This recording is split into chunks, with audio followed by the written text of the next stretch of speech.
بسم اللہ الرحمن الرحیم. جی منسٹر صاحبہ کی سن کے پھر میں دیتا ہوں آپ کو. جی honourable federal minister for information please. بسم اللہ الرحمن الرحیم. تھینک یو چیئرمین سینٹ صاحب. سب سے پہلے تو جی اس بل کی ایک کانٹیکسٹ ہے جو میں 2 منٹ میں بیان کروں گی. یہ اپریل 2022 میں یہ امینڈمنٹ 2002 جو پیمرا کا آرڈیننس ہے اس کا پروسیس سٹارٹ ہوا، کیونکہ یہ پرویز مشرف صاحب کا ایک قانون تھا جب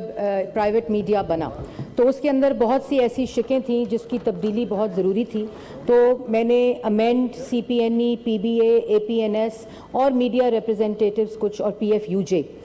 کے ساتھ مل کر اس پروسیس کو سٹارٹ کیا. یہ اپریل 2022 کی بات ہے، اور اس میں پھر بہت سی میٹنگز ہوئیں جس میں definition of misinformation, disinformation کو دوبارہ اس میں لایا گیا، کیونکہ اس وقت ایک اسٹروک آف پین کے ساتھ چیئرمین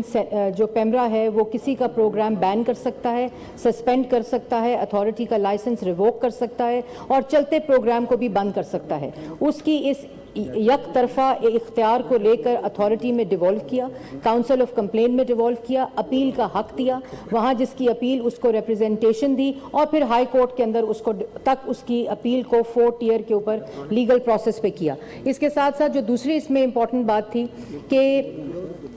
جو مسئلے آتے تھے کہ کہیں کا کمپلینی ہوتا تھا، کہیں کا پٹیشنر ہوتا تھا، اور ملک کے دوسرے کورٹ سے اس کو سٹے مل جاتا تھا. تیسری یہ بات تھی کہ جی سب سے جو تاریخی بات کہ یہ ورکرز کے لیے کوئی ایسا الیکٹرانک میڈیا کے ورکرز کے لیے پلیٹ فارم موجود نہیں تھا. جس طرح آئی ٹی این ای میں نیوز پیپر امپلائیز کے لیے ایک جگہ ہوتی ہے جہاں وہ اپنی تنخواہوں کی بات کر سکتے ہیں، اگر ان کی تنخواہیں نہ ملیں ان کی بات کر سکتے ہیں، لیکن الیکٹرانک میڈیا کے لیے کوئی ایسا پلیٹ فارم موجود نہیں تھا. تو یہ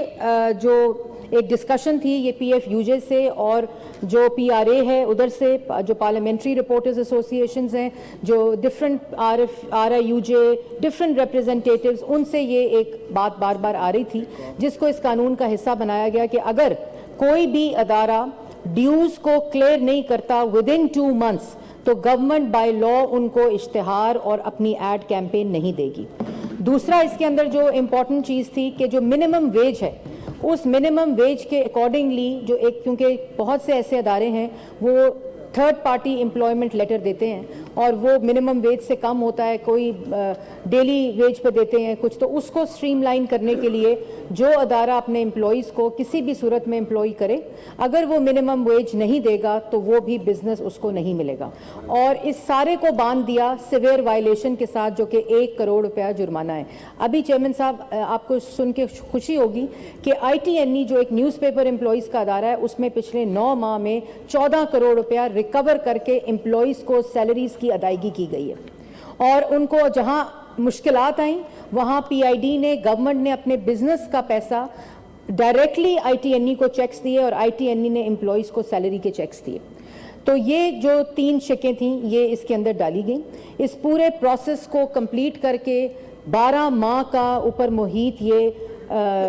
پورا کنسلٹیشن کا پروسیس تھا. اس کو نیشنل اسمبلی میں لے کیا گیا، ادھر اس کے اوپر بحث ہوئی نیشنل اسمبلی میں، یہ 10-12 دن پڑا رہا. پھر یہ نیشنل اسمبلی کی اسٹینڈنگ کمیٹی میں آیا، نیشنل اسٹینڈنگ کی کمیٹی میں کلوز بائی کلوز اس کے اوپر ریڈنگ ہوئی پوری، اس کے تفصیل کے ساتھ. تمام جماعتوں کے اسٹینڈنگ کمیٹی کے ریپرزنٹیٹیوز وہاں موجود تھے اور پی آر اے بھی وہاں وٹنس کے طور پر کلوز بائی کلوز کی ریڈنگ کے اندر موجود تھی. اس کے بعد یہ قانون سینٹ ہاؤس میں آیا. سینٹ ہاؤس میں سینس لیتے ہوئے میں نے خود اور لا منسٹر تھے یوسف رضا گیلانی صاحب تھے اس وقت، ہم نے یہ بل اسٹینڈنگ کمیٹی آف سینٹ کو بھیجا کہ مزید اس میں رائے آ جائے، مزید اس میں امینڈمنٹ آ جائے، کیونکہ یہ پروسیس آف جو لیجسلیشن ہے اور اگر اتنے سالوں بعد یہ امینڈ ہو رہا ہے تو اس میں تبدیلی کی اور اس میں بہتری کی گنجائش ہر وقت موجود تھی. تو جب میں وہاں گئی اس سے پہلے میری بات ہوئی اور اس میں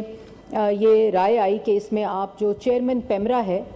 اس کی سلیکشن پارلیمنٹ کو اختیار دے دیں. میں یہ سمجھتی تھی کہ یہ بہت اچھی رائے تھی اور اس کو فوری طور پہ میں نے پرائم منسٹر سے ڈسکس کیا، لا منسٹر سے ڈسکس کیا، اور پرائم منسٹر نے فوری طور پہ کہا کہ یہ ٹرانسپیرنسی کو، پیمرا کی ایفیشنسی کو اور اس کے انڈیپینڈنس کو یہ مزید فروغ دے گا. آپ اس کی فوراً یہ امینڈمنٹ کر لیں. دوسری امینڈمنٹ جو آئی جو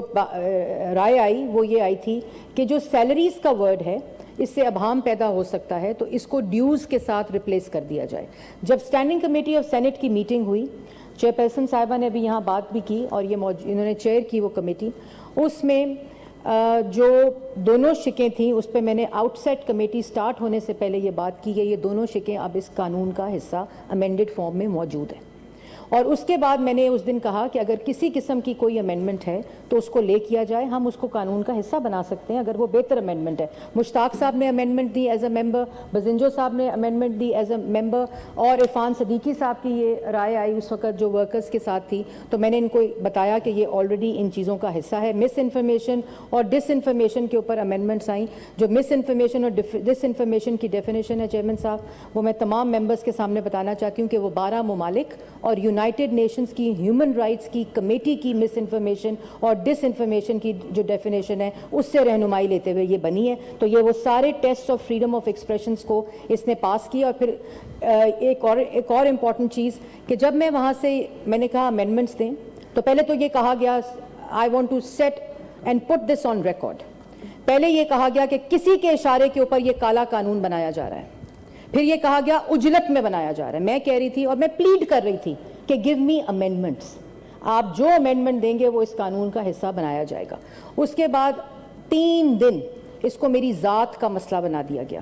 میں جو سوشل میڈیا پہ ہوا میں نے نہ کبھی اس کی پرواہ کی ہے، اور نہ میری ایگزامپل سیٹ میں نے کی ہیں کہ تنقید کو کس طرح حوصلے کے ساتھ اور خندہ پیشانی کے ساتھ برداشت کرنے کا انسان کے اندر مادہ ہونا چاہیے اگر وہ پبلک کے اندر سرو کرنے کی وہ رکھتا ہے۔ اس کے ساتھ ساتھ وہ جب میں اگلے دن گئی اسٹینڈنگ کمیٹی میں، تو میں نے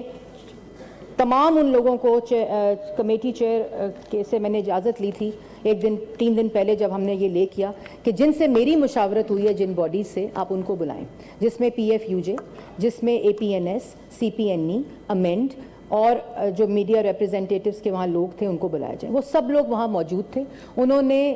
فرداً اس بات کی تصدیق کی کہ ہم سب نے اس مشاورت میں حصہ لیا ہے، یہ اور وہاں ورکرز بھی موجود تھے اور اس مشاورت میں حصہ لیا، اور اس مشاورت کے بعد یہ